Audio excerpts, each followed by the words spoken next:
Having to say goodbye to someone you love is never easy.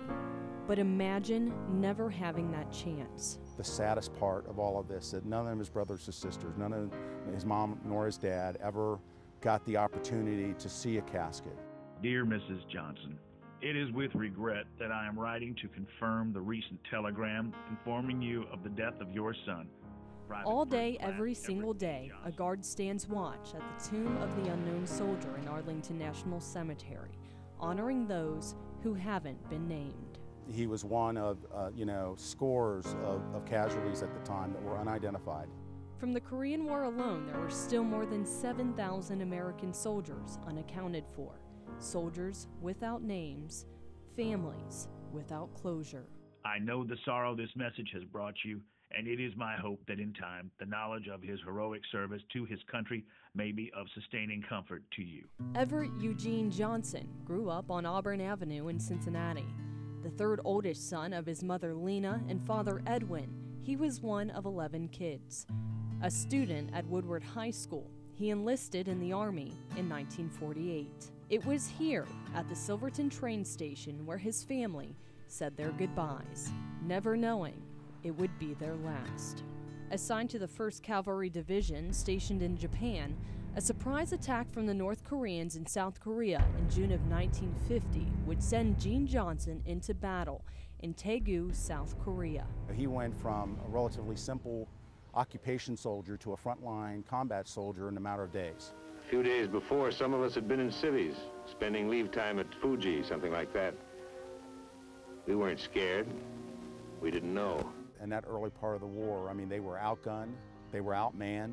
My uncle's company straddled the roadway, which was the major Axis advance of the North Koreans. In preparation for their advance to try to break through the Pusan perimeter to kick the U.S. and UN forces off the peninsula, they absolutely peppered that area with artillery. But he went from that very positive cultural experience in Japan to death tugging at his elbow every day, and eventually death came knocking and took him. On September 3rd, 1950, at just 21 years old. Along with several others he fought alongside, Gene was deemed unidentifiable and buried in a temporary grave in Korea.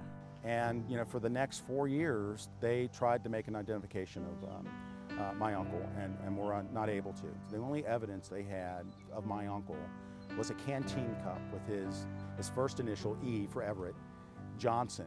That wasn't enough for the Army to identify him.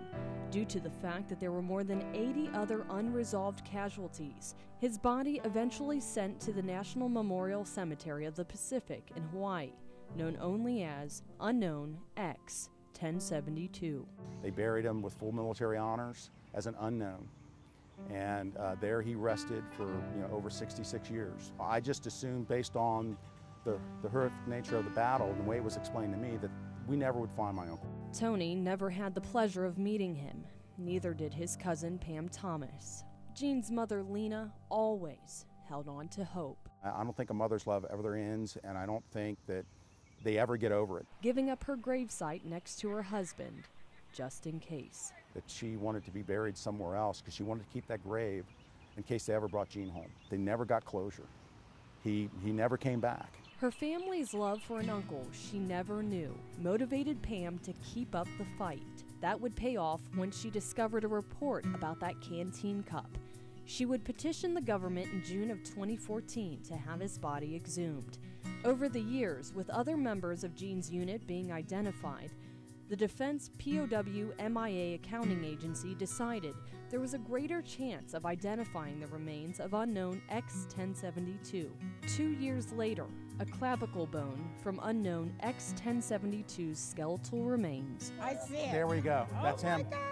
Oh. Matched a chest x-ray from Gene Johnson's medical exams at basic training in Breckenridge, Kentucky. There he is. X-1072, an unknown soldier who served in the Forgotten War, was given back his name. There he is. What a sacrifice. Private First Class Everett Eugene Johnson. I didn't know him, but I feel like I know him. Yeah, all those years hearing those stories, right? Almost a year after being identified, he's home. Let's just welcome him home, huh? I knew he was going to come home. I had that feeling in my heart. And he'll rest now next to my grandfather for all of eternity. And for me, I get kind of choked up thinking about that.